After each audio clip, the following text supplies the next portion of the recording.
Welcome to Yup, I Said It. Guys, I want to talk a little bit tonight about more waste, fraud, and abuse. I know that all of us know that it's been going on for a long time, and it's not shocking. But as much as like you want to not believe it's happening, it's just not shocking. I just can't believe we let it go this far. I can't believe we let people steal tax dollars, and it's so easy to manipulate the system. Like, I just can't believe how bad it's gotten. So I want to talk today about how on earth can we stop the Democrats from ever winning again. The Democrats should never win anything. All right. They shouldn't win a prize at a carnival. They shouldn't win anything. Never again. I hear a lot of people saying, maybe the pendulum will swing the other way. In politics, it's always got to happen. Stuff like that. It will eventually have a Democrat politician again. I really don't think so. Why do I say that? Because we got to remind everybody again, over and over and over, remind people what they've done. Don't let it forget. Let the scab stay fresh. Let the sword stay fresh, because what they've done, they'll do it again, and they'll do it even harder. These people took us into 2 wars. Okay, we almost got smoked. I hope that people don't forget that. Just hope people don't forget it. So the cutting off of the money that Elon Musk and Trump is doing right now to all the government agencies is the first thing that needs to be done to keep these people out of power. You can never let them have power again. You need to go extremely hard to make sure that they never, ever, ever have power again. I don't care what we have to do. I got children. I don't want these people in charge. I don't want these people doing anything. If the Democrats ever get in power again, I'm not trying to fearmonger, but it will be very bad. They're going to be so mad. They will destroy America very quickly. Right quick, I want to take a look at what's been happening with Stacey Abrams. Okay, her account had $100 in it, and all of a sudden she got a $2 billion grant.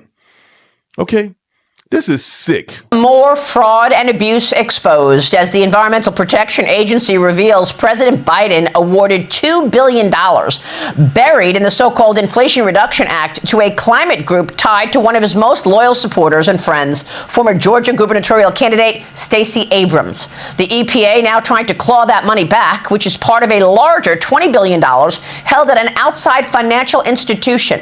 The money distributed as part of the $739 billion Inflation Reduction Act that was passed by congressional Democrats and signed into law by President Biden in 2022. Joining me now is the EPA Administrator, Lee Zeldin. EPA Administrator Zeldin, great to have you this morning. Thank you for being here. I want to get your take on what you've been doing this weekend. So let me get to the Stacey Abrams money in a moment. Tell us what you've been able to do just in the last 2 days. Working with DOGE, we just cut another 21 grants heading towards DEI and environmental justice, saving the American taxpayers another $67 million. This is in our first round of cuts to find these efficiencies. So this partnership with DOGE has been outstanding. We want the EPA to be operating as efficiently as possible and exceptionally accomplishing our mission. We're on track. Well, let's talk about this outrageous finding that you have had in terms of $2 billion stashed away in the Inflation Reduction Act and sent to Stacey Abrams' linked climate group. Tell me about it. Maria, this group in 2023 only received $100. This is even like it's a longtime group that has some reputation of handling large budgets. They received $2 billion in 2024. On page 1 of the grant agreement, it tells them that they have 21 days to distribute all $2 billion. And on page 7 of the grant agreement, it is giving them 90 days to complete a training called How to Develop a Budget. I would say that any entity that needs training on how to develop a budget shouldn't be actually distributing money before they take that training, and they certainly shouldn't be receiving $2 billion to be distributing that rapidly. What we've seen is a lot of self-dealing, a lot of conflicts of interest, and instead of spending tens of billions of dollars wisely and maintaining accountability and having oversight, instead they were rushing to just as they said in a December video that was leaked by a Biden EPA political appointee, they were throwing gold bars off the Titanic. We found the gold bars, we want them back. Unbelievable. The money is being held at what? Citigroup? Why can't you get your hands on that money and claw it back? This is something that the Justice Department's been working with Citibank on. There's a financial agent agreement with Treasury, an account control agreement with EPA and the primary recipients in the bank. But this is something that the Justice Department has been asking a lot of questions of us. I appreciate their diligence on behalf of the American taxpayer and working with our agency to ensure that we can reestablish that accountability and oversight over these funds. Had a great conversation last night with the president on the topic, again with Russ Vought, our new head of the Office of Management and Budget. Multiple agencies working to ensure that this funding is not wasted. Can you believe that? These people had the audacity to steal so much money like that. It just makes me so mad, man. I just can't stand it. I can't stand to see our taxpayer dollars going out the window like this. I can't stand to see people steal from other people. Like the Democrats, they're lazy. They don't have jobs and businesses, okay? Their job is to steal your money. It just makes me so mad. But look, I'm so happy that Lee Zeldin and Citibank and the DOJ are working to claw some of the money back, to get some of that taxpayer dollar back, to claw it back. They're saving us a lot of money. Now, I know a lot of people, you can't see the money, you don't see the effects yet. Just hold tight. Just hang on. This has been a long time plan in the making. All right, we have to trust what's going on right now. All right, examine about what's happening here. Elon Musk comes out of nowhere. All right, these Democrats are terrified. If you want to know the truth, look at the outrage from the Democrats. They'll show you exactly how good everything's going, but based on their panic level. That's how we know that we're making big progress. Their panic level is through the roof. All right, Stacey Abrams need to go to jail. All right, everybody, all these people are stealing money. They need to go to jail. And I believe that Doge is going to find out where the money's been gone. They're going to investigate the living daylights out of everyone until they find out. They ain't gonna leave no stones unturned. They're going to find out where the money went. Where is the money? What you've been spending it on? We need checks and balances. We need to audit the auditors. That's what needs to happen right now. Speaking of which, thank you so much to one of my favorite congressmen, Jim Jordan.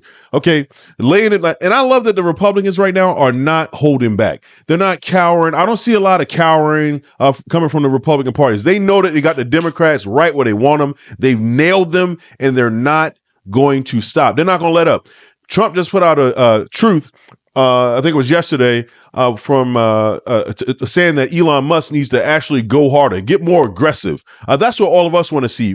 If it was one thing that I didn't like about Trump's last term, the only thing is that he didn't go hard enough. I said Trump needs to go harder. All right. People got so butthurt over his tweets. I didn't care. I was like, man, I wish Trump would just go harder.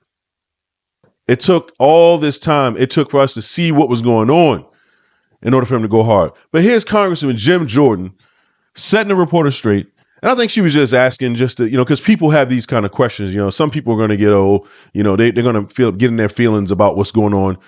But most Americans, 70%, love what Trump is doing. Congressman Jordan, this issue, there's a lot there. Yeah. So, let's start here. Let's start on Doge, because here's part of what is going on with Elon Musk. The Washington Post says these mass firings are backfiring because they say dismissals have been so chaotic and rushed. Termination letters often listed wrong start dates, wrong jobs, or left the agency name blank, as if a form letter hadn't been properly filled out. Some workers are notified their own bosses that they've been fired. Is there some wisdom in slowing down? Well, and being more scalpel-like. I think American voters like the intensity and the focus that they've seen from 30-some days of this administration, going about doing the things they told the voters they were going to do, doing the things they were elected to do. What was the polling? I think I saw just recently, 70% of Americans think President Trump is doing what he said he was going to do.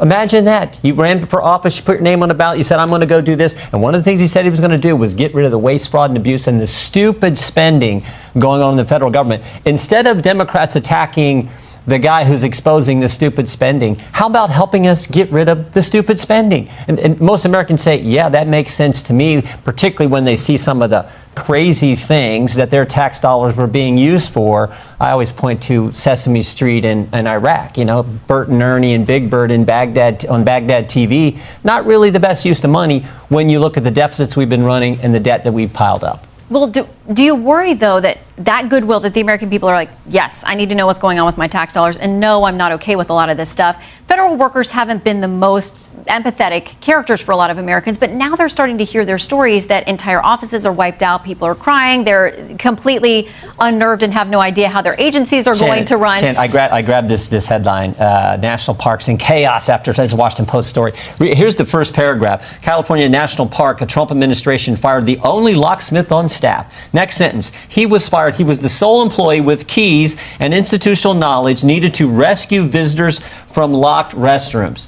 Now, if that isn't, that's the best you can do. The real question is, how do visitors get locked in restrooms? This is how ridiculous some of this thing is. So maybe there have been some mistakes made, but I think the intensity and the focus on getting rid of the wasteful spending, the one guy who can unlock people who somehow get locked in a restroom at a national park, this is ridiculous. So the arguments I think you're seeing from the left are pretty darn crazy when you think about, we're spending money for the crazy things of trans comic opera yes. And wherever.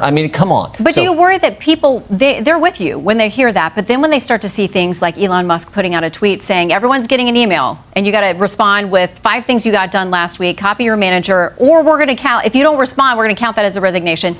That's probably not legal in the first place. But do you worry about losing the momentum? You can name the 5 things you did last week. I was in Israel last week. I know we met with the prime minister. We met with some of the opposition. We met with the speaker of the Knesset. We toured the kibbutzim where the terrible things happened in Rose, where the Bibas kids were taken and killed. We went up to the north and saw what Hezbollah. We had all kinds of. I can name 5 things I did, not to mention other things I did relative to things back here with our responsibilities as a member of Congress. So anyone can name 5, but if you're some federal worker working remote, you should be able to name those things too. So I don't think that's a big deal, but people are saying, you shouldn't do those kind of things. Yeah, for some reason I don't remember the Fox reporter's name that's interviewing Jim Jordan, but she's not one of my favorites. That's the reason why she's not one of my favorites. Look, don't listen to women. Okay, don't get in your feelings, man. All right, don't get in your feelings about the layoffs. Don't nobody care. All right, they don't care when they parading your money around, when they dancing, twerking in front of your kids in their underwear when they're pride parades. They don't care about none of that. Okay, they don't care when they're doing drag queen story time. They don't care about nothing. Okay, they don't care about the babies in the womb. They don't care about none of that. These people are demonic. Do not feel sorry for these people. All right, the federal government. Now I'm gonna tell you what federal employees that I like: government employees, police officers, EMT, firefighters. In my opinion, I think firefighters, every time they run into a burning building, I think they should get paid $1 million. I think every single time a police officer saves somebody's life, they should get $1 million. Those are the people who should be getting the millions. Okay? We got it all backwards, bro. We got it so backwards in our society. All right. The people that are making the most money do the least a bit of work. Okay. Yeah, they should be naming 5 things they did last week at their jobs. They should be able to tell you, and it should be a very productive list if we're paying them such high dollar amounts. So don't nobody feel sorry for these people being laid off. I don't care. I met a lot of federal employees. They're crazy. Okay. Every last one of them I met, they're crazy. All right, with the exception of the law enforcement and people that actually do real work. But these people sitting at their houses, on their bums, on their computers, don't nobody care. Don't nobody care. These people get benefits. They need to get real jobs. That's what they need to do. That'd be great. Nobody feel sorry for them. I don't feel sorry for them. Bottom line, I don't feel sorry for none of these people. All right, so we need to start going a little harder. Our testosterone levels here in the United States are just very low. If men's testosterone was higher, we would never put up with any of this. None of it. Okay. None of it. Go get yourself some testosterone cream, some supplements or something. Brandon Tatum got some. He's out of them right now. I'm going to go get some as soon as he gets back in stock. I'm going to order me some more. I like having my testosterone very high. Okay. That way I feel like a real thoroughbred, a man. I feel like a real man. I can get things done and I don't tolerate a bunch of bull crap. But I'm a nice guy. All right, you need to be thorough, man. They're trying to smoke you. Okay, it's even crazy. All right, the Democrats are crazy, man. They don't have the same care like you and me. They don't think about human life like the way we think about it. They just don't, man. They don't all, you know how you think, kind and nice, like really you're a Christian, you're a kind individual. They don't think like that, bro. It's every man for themselves. They will cut your throat quick, man. I'm sorry to say it, but this is true. It's absolutely true. So I don't feel sorry for them, man. I'm glad that the Republicans are going hard right now. I hope it doesn't stop. I hope they go harder. I just heard Cash Patel is actually going to be director of the ATF, which is great. We need patriots in charge of our organizations. We need patriots in charge of our government. We need patriots in charge, bro. Somebody like a regular guy, like, somebody that loves guns. That's who needs to be in charge of making the gun laws and stuff like that. We don't need to have somebody that hate guns in charge of the ATF. So a lot of things are unconstitutional that are going on, but they come to a stop. I agree with all Trump's picks. I'm ready to rock and roll, man. I'm happy about all the things that are happening. I really am. But we just need to go harder. Never let these people forget. That's how you keep the Democrats out of power. Never keep reminding the people of what they've done in the past. Keep reminding them. Keep reminding them how we won and how we win moving forward. Stay innovative. Create new ways to win. Use these platforms to win. Create our own platforms, as a matter of fact. Create your own platforms just in case these tech oligarchs decide to turn their backs on you, because they'll do it again. You can't give them too much power. Don't give them too much of your money. All right, go hard. We got to go hard. We got all the stars are lined up. We just need to go hard. This has been Yup, I Said It. Till next time.